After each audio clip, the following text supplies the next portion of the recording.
मुख्यमंत्री योगी आदित्यनाथ की अध्यक्षता में आज कैबिनेट बैठक हुई। इस कैबिनेट बैठक में 23 प्रस्ताव रखे गए, जिनमें से 22 प्रस्तावों पर मुहर लग गई है। मतलब सीधे तौर पर हम देखें तो उत्तर प्रदेश कैबिनेट ने कई महत्वपूर्ण प्रस्तावों को मंजूरी दी है, जिन पर आज ही से इंप्लीमेंट होना शुरू हो जाएगा। अगर हम सबसे बड़े प्रस्ताव की बात करें तो उत्तर प्रदेश सरकार की तबादला नीति 2022-23 पास हो चुकी है। अब उत्तर प्रदेश में किसी भी विभाग के अधिकारी कर्मचारी का तबादला इस नीति के तहत होगा। हालांकि अब से थोड़ी देर बाद ही इसकी डिटेल जारी होगी। दूसरा बड़ा प्रस्ताव है कि उत्तर प्रदेश में सड़कों के निर्माण के लिए दोनों तरफ डक्ट बनाना जरूरी होगा। मतलब सीधे तौर पर अगर हम कहें कि अब बिना डक्ट के सड़कों का निर्माण नहीं होगा, बेवजह किसी काम के लिए एक बार बनी सड़क को खोदा नहीं जाएगा, जिसके लिए डक्ट का प्रावधान कर दिया गया है। तीसरा बड़ा प्रस्ताव है कि उत्तर प्रदेश में 5 निजी विश्वविद्यालय खोले जाएंगे, जिसमें मथुरा और फर्रुखाबाद जैसे जिले शामिल हैं। उसको भी उत्तर प्रदेश सरकार ने मंजूरी दे दी है।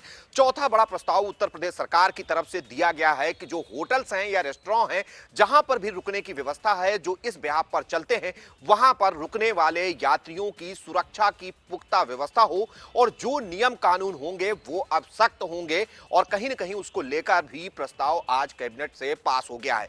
वहीं उत्तर प्रदेश के किसानों के लिए प्रधानमंत्री बीमा योजना, उसके अलावा पुनर्गठित बीमा योजना भी लागू होगी, जिससे जुड़े हुए प्रस्ताव को यूपी कैबिनेट ने अपनी मुहर लगा दी है। तो ये वो महत्वपूर्ण प्रस्ताव हैं जिन पर यूपी कैबिनेट ने अपनी मुहर लगाई है और आज से इन प्रस्तावों पर इंप्लीमेंट शुरू हो। 24 के चुनाव को लेकर अखिलेश यादव एक्टिव मोड में नजर आ रहे हैं और लगातार अब सॉफ्ट हिंदुत्व की राह को पकड़ते हुए आगे बढ़ रहे हैं। अभी आज ही उन्होंने लखीमपुर में पिछले 2 दिनों में उन्होंने प्रशिक्षण शिविर लगाया और आज उन्होंने लोक जागरण यात्रा निकाली और इस पर साफ तौर पर उन्होंने मैसेज दिया कि लोक जागरण यात्रा का सीधा सा मैसेज है कि लोगों को जोड़ना, माताएं, बहनें, पुरुष, महिलाएं सबको इकट्ठा करके साथ लेकर आगे बढ़ना। और इस नीति के साथ अखिलेश यादव अब आगे बढ़ रहे हैं। तो कहीं ना कहीं उनका सीधा सा इंटेंशन है कि किसी भी हाल में भारतीय जनता पार्टी को तगड़ी जो है झटका देना है। लोकसभा चुनाव में 2024 के चुनाव को लेकर अब अखिलेश यादव एक्टिव मोड में नजर आ रहे हैं। 24 के चुनाव को लेकर अखिलेश यादव एक्टिव मोड में नजर आ रहे हैं।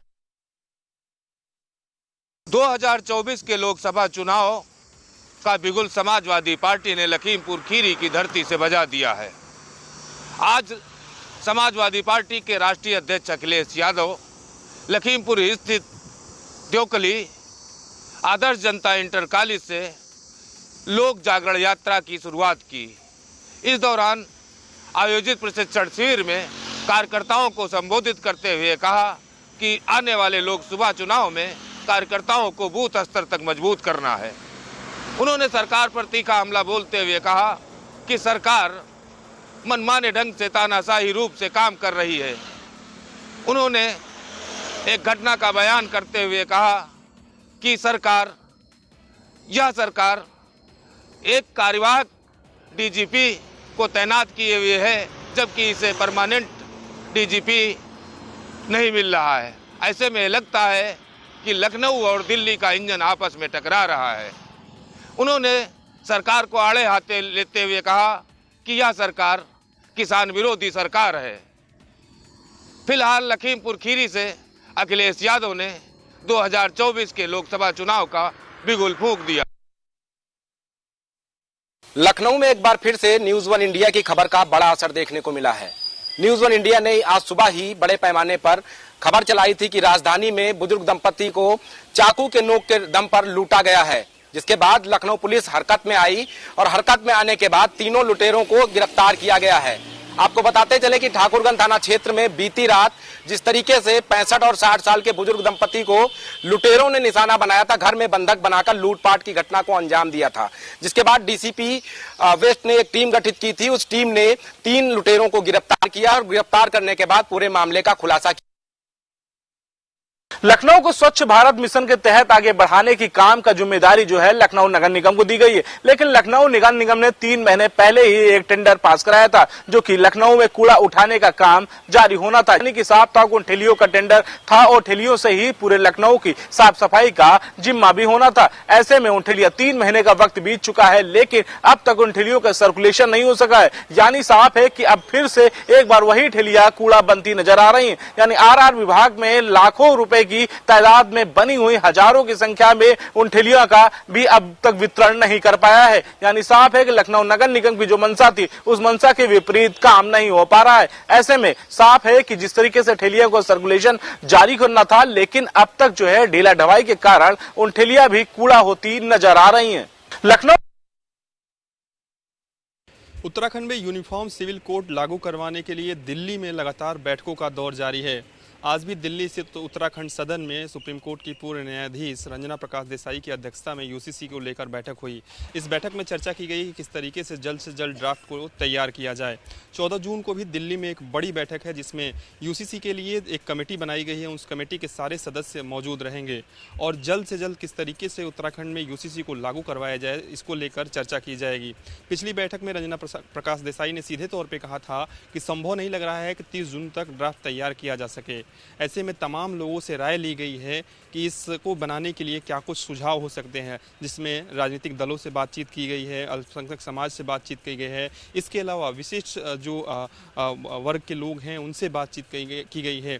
निश्चित रूप से सभी वर्गों के साथ एक साझा बातचीत करने के बाद कहीं ना कहीं इस ड्राफ्ट को तैयार किया जा रहा है और जल्द से जल्द उत्तराखंड में यूसीसी को लागू करवाया जा सके, इसके लिए सरकार भी प्रतिबद्ध है और कमेटी के मेंबर भी लगातार बैठ। पुणे शहर में पुलिस आयुक्त की ओर से रितेश कुमार जी के कहने पर कई बदमाशों लुटेरों को पकड़ने की मुहिम शुरू थी।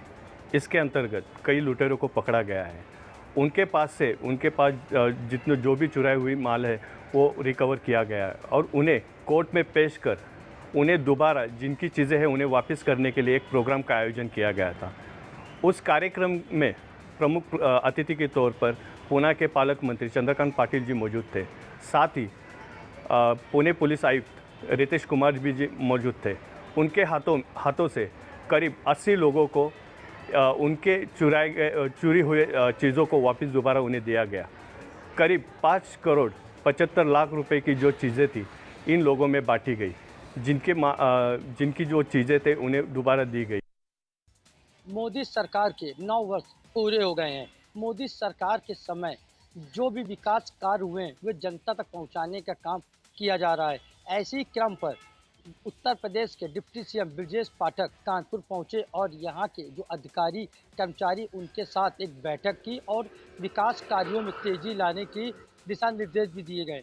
उसके बाद ब्रजेश पाठक ने मीडिया से मुखातिब होते हुए साफ तौर पर कहा है कि जो भी विकास कार्य हैं उनको लगातार तेजी दी जा रही है और मोदी सरकार में जो विकास कार्य हुए हैं वो लगातार, चाहे फिर वो सड़क से जुड़ी समस्या हो, चाहे बिजली से जुड़ी समस्या हो या फिर टैक्स से जुड़ी समस्या हो या सफाई से लेकर समस्या, उन सभी समस्याओं का समाधान हुआ है और जिसको लेकर जनता बीजेपी के कार्यों को सराह रही है। ऐसे में उन्होंने साफ तौर पर बताया कि पिछली सरकार समाजवादी पार्टी की जब रही तो लगातार भ्रष्टाचार फैला था, भू माफिया प्लाट में मकान पे कब्जा कर रहे थे, गुंडागर्दी बढ़ी थी और आम जनता को जो योजना का लाभ मिलना चाहिए था वो लाभ नहीं मिल पा रहा था। ऐसे में जब भारतीय जनता पार्टी सरकार बनी है तो तब से लेकर अभी तक जनता से जुड़ी जो भी समस्या उसका निदान किया गया है, उनके जो भी योजनाएं सरकार की वो जनता तक पहुंचाई गई है। इसका यही कारण है कि लगातार जनता जो है बीजेपी को पसंद कर रही है। आगामी 2024 लोकसभा चुनाव को लेकर के ब्रजेश पाठक ने साफ तौर पर कहा है कि इस बार भी जनता बीजेपी की सरकार बनाएगी और पूर्ण बहुमत से बीजेपी को सत्ता बैठाएगी, जिससे कि उन पर जो भी सरकार की योजना या जो भी लाभ है उन तक आसानी से पहुंच सके और समाजवादी पार्टी की जो जुमलेबाजी है उसको नकारेगी और समाजवादी पार्टी को एक बार फिर 2024 में। केंद्रीय मंत्री स्मृति जुबिन ईरानी अपने सांसदीय क्षेत्र अमेठी के 2 दिवसीय दौरे पर हैं और रायबरेली की विधानसभा जो सलोन और ऊंचाहार का दौरा कर रही हैं, लोगों से मिल रही हैं, लोगों की समस्याएं जान रही हैं। जहां कल उन्होंने सलोन विधानसभा में कई गांवों का निरीक्षण किया और अधिकारियों को जनता की समस्याओं के निस्तारण के आदेश किए थे, वहीं आज डी ब्लॉक में भी कई गांवों का निरीक्षण करने के बाद जो स्वास्थ्य सेवाएं हैं, जो लाभकारी सेवाएं हैं, उनसे ग्रामीणों को लाभ मिल सके, इसके लिए अधिकारी को निर्देशित किया है। गांव में सड़कें, पानी और अन्य व्यवस्थाओं के लिए भी अधिकारियों को कहीं ना कहीं से गंभीरता से निर्देशित जरूर किया है कि उनकी समस्याओं को गंभीरता से ली जाए। फिलहाल जिस तरह से महीने भर के अंदर 3 बार ये दौरा लग चुका है, तो कहीं ना कहीं से भारतीय जनता पार्टी से सांसद जो स्मृति ईरानी हैं, वो अपनी कोई कोर कसर नहीं छोड़ना चाहती हैं, क्योंकि केंद्र बिंदु रायबरेली बनाया गया है। जिस तरह से अमेठी जीतने के बाद अब रायबरेली की बारी। मोदी सरकार के 9 साल पूरे होने पर पूर्व केंद्रीय मंत्री बरेली सांसद संतोष गंगवार ने एक प्रेस वार्ता का आयोजन किया। आपको बता दें, इस प्रेस वार्ता में मुख्य अतिथि राष्ट्रीय संसद आयोग के अध्यक्ष इकबाल सिंह रहे। साथ ही इस प्रेस वार्ता में बरेली शहर जनपद के तमाम विधायक बीजेपी के मौजूद रहे, साथ ही वरिष्ठ कार्यकर्ता बीजेपी के मौजूद रहे। वहीं संतोष गंगवार ने इस प्रेस वार्ता में पत्रकारों से बात करते हुए बताया कि बरेली शहर में बदलाव अलग से ही नजर आ रहा है। वहीं बरेली स्मार्ट सिटी है, साथ ही बरेली में बताना मुश्किल होता है बरेली शहर में कितने पुल हैं। बरेली शहर तो पुलों का शहर बन चुका है। साथ ही विकास कार्यों की बात की जाए, बरेली शहर में मोदी सरकार में तमाम विकास कार्य किए गए हैं। वहीं प्रेस वार्ता में बड़ी संख्या में विधायक व सांसद। फिरोजाबाद में आज डिप्टी सीएम का कार्यक्रम था। वहीं डिप्टी सीएम के कार्यक्रम में व्यापारी सम्मेलन रखा गया था, जो पालीवाल हॉल में किया गया था। वहीं अगर देखने की बात कही जाए, क्योंकि डिप्टी सीएम यहाँ आए थे, उनको व्यापारियों से मीटिंग करनी थी, तो वहाँ एक सिरसागंज में अभी तत्काल में एक मामला हुआ है। वहीं एक व्यापारी की पीटा गया है और व्यापारी के साथ मारपीट भी की गई है। वहीं थाना पंजीकृत सिरसागंज में किया गया है। देखने वाली बात होगी कि जो पीड़ित है उसको जो पीड़ित व्यक्ति है उसको आज डिप्टी सीएम से मिलने नहीं दिया गया। वहीं उस पीड़ित ने आरोप लगाए हैं कि जो एसपी सिटी हैं और जो सीओ सिटी हैं उनको उन्होंने मिलने नहीं दिया गया और उनको रोका गया और उनसे अभद्रता से बात की गई। तो कहीं ना कहीं शासन प्रशासन जो है वो ढीलता अपना रहा है और जो ऐसे लोग हैं जो पिट रहे हैं, वादी हैं, वही आखिरकार नेताओं और जो सम्मानी लोग हैं, जो यहाँ के मुख्यमंत्री आए हैं यहाँ पर डिप्टी सीएम, उनसे नहीं मिलने दिया गया। तो कहीं ना कहीं जो पीड़ित था उसने आरोप लगाया है कि जो पुलिस है, यहाँ के जो एसपी सिटी हैं, उन्होंने नहीं मिलने दिया और एसपी सिटी से उनकी हॉकटॉक भी हुई कि आप मंच पे नहीं चढ़ेंगे, आप ये नहीं करेंगे, धक्का मुक्की भी की गई।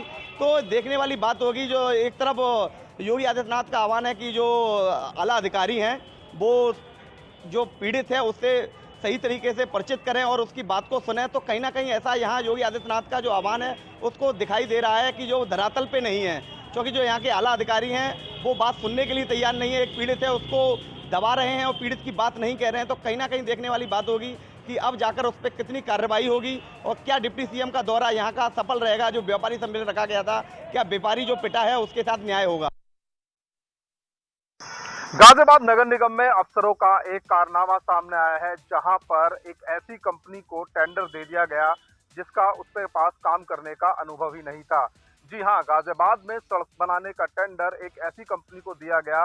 करीब 6.5 करोड़ रुपए की कीमत का ये टेंडर दिया गया प्रतीक एंटरप्राइजेस को, जिसके पास ये काम करने का अनुभव नहीं था। जिसके बाद अब नगर निगम के अधिकारी इस पूरे मामले में बैकफुट पर नजर आ रहे हैं और इस बात को कहते हुए दिखाई दे रहे हैं कि ये टेंडर गलती से पास हो गया था, जिसको अब निरस्त किया जाएगा। लेकिन नगर निगम की इस गलती की वजह से जो विकास कार्य हैं वो जो लेट थे और ज्यादा लेट हो गए और इसके बाद अब दोबारा से एक बार फिर से वही प्रक्रिया शुरू होगी और उसके बाद से विकास कार्य होने शुरू होंगे। आगरा की जगनेर अनाज मंडी में किसानों की मुसीबत बनी हुई है, जहां आपसी विवाद में व्यापारियों ने लेव के चलते हुए आपस में विवाद हो गया। उस विवाद के चलते हुए किसान सुबह से धूप पर अपने ट्रैक्टर लेकर के आए थे, जो दूर दराज से आते हैं, जो प्यासे पानी से भी परेशान है। वहाँ लंबी लंबी कतारें सरसों से भरी ट्रॉलियों की है, जहाँ तेज धूप भी पड़ रही है, मगर व्यापारियों के आपस के झगड़े में किसानों का बड़ा नुकसान हो रहा है। जहाँ लेब लगाने के लिए या लैब पर बिना जांच के या कई व्यापारी अड़े हैं कि जांच के बाद ही सरसों की खरीद होगी और कई व्यापारी कह रहे हैं कि इस लैब का खुलेआम विरोध कर रहे हैं, मगर व्यापारियों के आपसी झगड़े के चलते हुए किसान परेशान हैं। ये हमारा अनाज मंडी जगनेर का मामला है, जहां आखिरकार उच्च अधिकारियों को संज्ञान लेना चाहिए, किसानों की सरसों खरीद होनी चाहिए। जबकि परिवार में कई व्यापारियों के परिवार में शादी का समारोह भी है, जिसमें वो अपनी सरसों को लेकर के मंडी जगनेर में आया हुआ है, उनको नहीं व्यापारी खरीद कर रहे हैं। पहाड़ों में लगातार बारिश होने की वजह से बारिश इस वक्त आफत बनी हुई है। बागपत के अंदर भी बारिश ज़्यादा हुई है। पहाड़ों से हथनी कुंड बराज से पानी छोड़ा गया है। पानी इस वक्त बागपत पहुंच चुका है, जहां पर बाढ़ की स्थिति बनी हुई है। आज बागपत के डीएम जितेंद्र प्रताप सिंह ने खुद काठा के अलीपुर बांध पर जाकर पूरी स्थिति का जायजा लिया और आला अधिकारियों को निर्देश भी दिए हैं। आपातकालीन के लिए उन्होंने कंट्रोल रूम भी बनाया गया है और आला अधिकारियों को निर्देश दिए हैं कि कंट्रोल रूम में 24 घंटे उपस्थित रहें।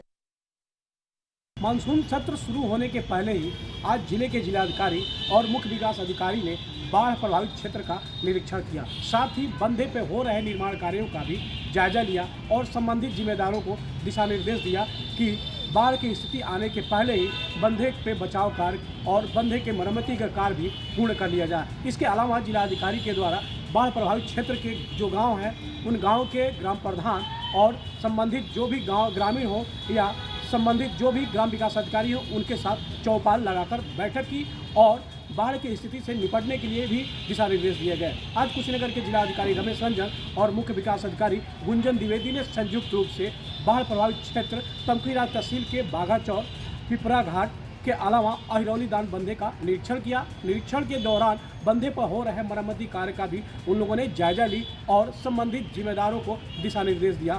साथ ही उन्होंने ये भी कहा कि जल्द से जल्द बंधे की बचाव और बंधे की जो मरम्मती कार्य है उसे पूर्ण कर लिया जाए। बंधे पर जो अतिक्रमण है उसे भी हटाया जाए, जिससे बाढ़ प्रभावित लोगों को कोई दिक्कतें न हो। इसके उपरांत जिलाधिकारी और मुख्य विकास अधिकारी के द्वारा गांव में चौपाल का आयोजन किया गया। साथ ही उन लोगों ने बाढ़ प्रभावित क्षेत्र के जो ग्राम प्रधान हैं और वहां के सचिव के साथ साथ जो ग्रामीण लोग हैं उनके द्वारा उनके साथ बैठक की गई और बैठक में बाढ़ की स्थिति में कैसे बचाव करें, साथ ही नाव पर ओवरलोड न करें, इन तमाम चीज़ों को लेके उन्हें संबंधित जिम्मेदारों को दिशा निर्देश भी दिया गया और सुझाव देने के साथ साथ ओवरलोड की स्थिति में नाव के खिलाफ कार्रवाई करने की बात जिलाधिकारी के द्वारा कही गई। इसके अलावा जिलाधिकारी ने यह भी कहा कि बाढ़ की स्थिति से निपटने के लिए हर संभव प्रयास किया जाएगा। क्योंकि यह क्षेत्र बाढ़ प्रभावित क्षेत्र है तो यहाँ पर हमेशा बाढ़ की स्थिति से निपटने के लिए ध्यान दिया जाएगा और लोगों को बाढ़ से बचाने की स्थिति से हर संभव मदद भी दी जाएगी। एसपी राजेश द्विवेदी ने फरियादियों की फरियाद को सुनकर उनके निस्तारण के आदेश संबंधित अधिकारियों को दिए हैं। साथ ही थाना अध्यक्षों को निर्देशित किया है कि जो भी पीड़ित थाने पर आए उनकी फरियाद को सुनकर उसका निस्तारण करे अधिकारी। यही नहीं, उत्तर प्रदेश के मुख्यमंत्री योगी आदित्यनाथ ने सभी जिले के एसपी और डीएम को निर्देशित किया है जो भी पीड़ित ऑफिस में पहुंचे उसकी समस्या को सुनकर अधिकारी निस्तारण करें। ऐसे में जिले के एसपी गंभीरता से लेते हुए सभी थानेवार को निर्देशित किया है कि उनकी समस्याओं का सुनकर और उसका निदान करें।